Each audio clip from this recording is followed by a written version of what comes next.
some of these things are harder for them to digest at first.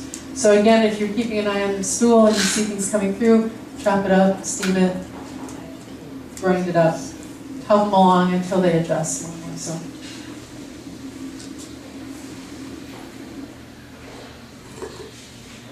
This is my backup system. I finally got a backup system for the first time in 100 years, and now it seems to not want to let me go.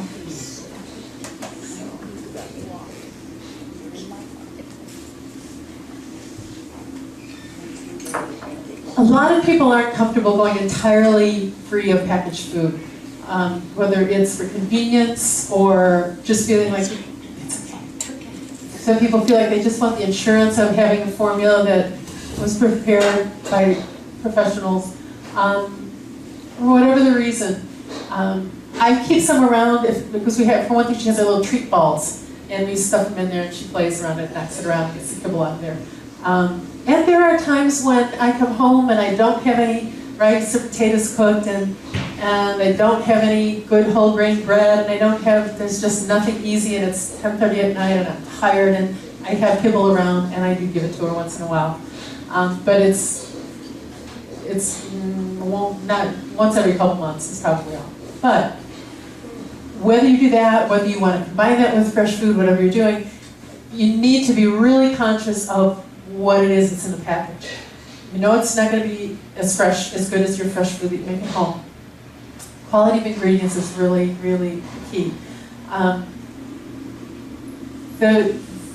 You want to look for, if you're buying a packaged food, get something from the health food store, so that's kind of a health food grade quality. There are some very expensive, highly advertised and promoted pet foods available at the vet's office and the feed stores that are terrible. The quality of ingredients is often bad. The meat is often the biggest problem with it. You get the dead, down, disease, dying animals that are whose flesh goes into the pet foods very often. They're laden with pesticides. They've got food colorings and flavor additives. Because all the nutrition and flavor is cooked out of it, processed out of it, so they add all kinds of things to make it more enticing. There's just a lot of bad stuff in there. So you've got to read the labels just like you would for any packaged food you buy yourself. Read the labels, look for human-grade ingredients. And do some research about the company. Get to know, if it's owned by Coca-Cola, they might not have the same sensibility as a company owned by, there's somebody in Forestville I know that makes packaged food that she delivers by herself. So research the company, get to know what their vision is. There are some packaged foods that are, I think, worth using, that are available readily and easily in the area. PetGuard is a good one. They make organic foods, they make vegan foods. These are all companies that make vegan packaged foods. PetGuard I like particularly because they have organic options available. They also make some great vegan dog biscuits. What about those packaged foods that are from the wild, so to speak? They're all, about wild animals. So they're eating, Well, not domesticated. Yeah, it's still packaged food, so it's highly processed, it's cooked. We don't know how long did it sit on the shelf. They call it freeze-dried. Yeah. It's about reading the labels. Reading the labels, know what's in there, know what the ingredients are. If they're truly, a lot of times, something called wild caught, it's about deer that are basically factory farmed, that are ranch fed and raised. So it's hard for me to imagine that they're really going out and hunting wild animals, truly wild animals, enough to make a line of animal food. So I would still question what the source is and how the animals are treated, that they're using, and what other additives are in them. Yeah, I know they make one that's just salmon, it's freeze-dried. Yeah. There are a lot of questions about salmon. Is it farm raised? Is it wild caught? What are the toxicity levels? It's hard. It's hard. That's part of why, if you can make it yourself, you have a better chance of knowing what's in it. Natural Balance is good quality. They have a good consciousness about quality of ingredients and all natural, that kind of thing. Evolution. Song says right on the label, this is not to be fed as a everyday diet. For one thing, it doesn't have the supplements. Some of these foods, you can buy vegan foods, vegan packaged foods that don't have the proper supplementation. You have to read the labels, make sure you see taurine in there. If you don't see carnitine on there, you probably won't add it. Natural Life, V-Dog. V-Dog I don't think is available in stores nearby, but he's working on getting it into stores. But it's a nice quality for a packaged food. Avoderm is pretty readily available. They have it at Rainbow Ag. So those are some options if you do want a packaged food.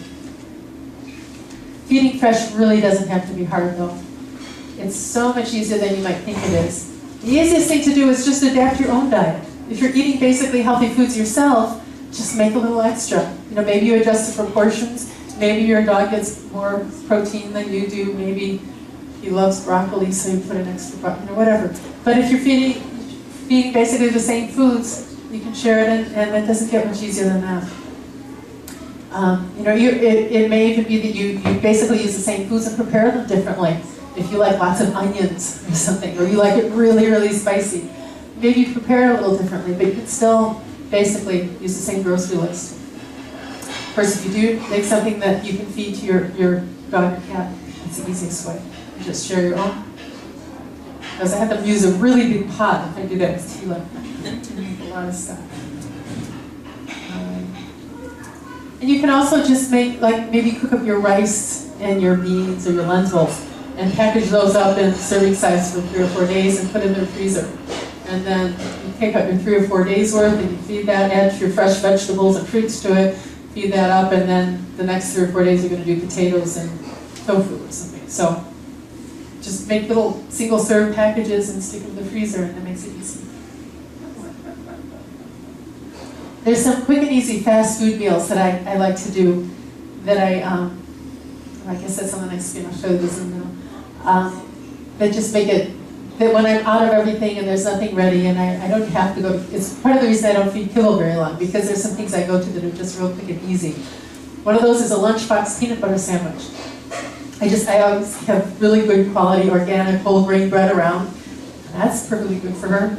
So slather some good organic peanut butter on that and tear it up and put it in a bowl with chop up some apples and some soy milk maybe.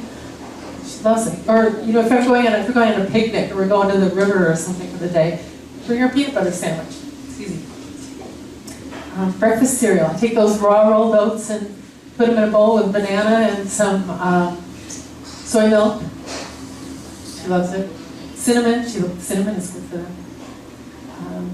California cuisine is tofu and alfalfa sprouts and some fresh bread again with the juice from the tofu container to moisten the bread. It's perfectly delicious and easy. And my dish is your dish is back to just giving someone whatever you're eating. Seeds like sunflower seeds and other seeds. Whole seeds are going to be hard to digest. If you soak them, it'll be better. Best yet to grind them up. Yeah, that is great. It's like a seed butter. It's really good for them. Some of those, they have a higher fat content, of course, so if your animal has a weight issue, that's you're going to want to go easy on those. But they're great for, getting a nice shiny coat. Those oils, those are the great essential oils for them. Walnuts are a good source of essential oils too. So when you're making the transition, I should have said this at the beginning, I am not a vet, you probably know that, I'm not a vet, I am not qualified to give you veterinary advice, and I don't want to try to do that. So it's always a good idea to check with your vet before you make any change. Most vets will think you're crazy if you're going to go for a vegan diet for your animal. Not all vets will do that. Katie Summers and I collaborated on our book, and we have information in there about vegan dogs and cats, and she's entirely supportive of the idea, and she's seen many animals do beautifully well. The vets with a more holistic approach are going to be much more open to this, and there are a few of them around in the community. Disclaimer, check with your vet. When you're making the transition, keep a lookout for foods passing through and watch how their digestive is going. Another way to help them along with that is to add more probiotics. And you can add some digestive enzymes too. There's some really good quality vegan enzymes available that are going to help them until they start to make their own enzymes. Puree the grains in large beans and raw vegetables if you need to. Talked about that. You know, there's a lot to be said for making a slow transition, and that's always a safe approach to do that. But if you're feeding a food that you've decided, you know, I don't think this is really good for him or her, you know, I thought it was a really good quality food, but now that I'm really reading the labels, I'm not so sure. It's got meat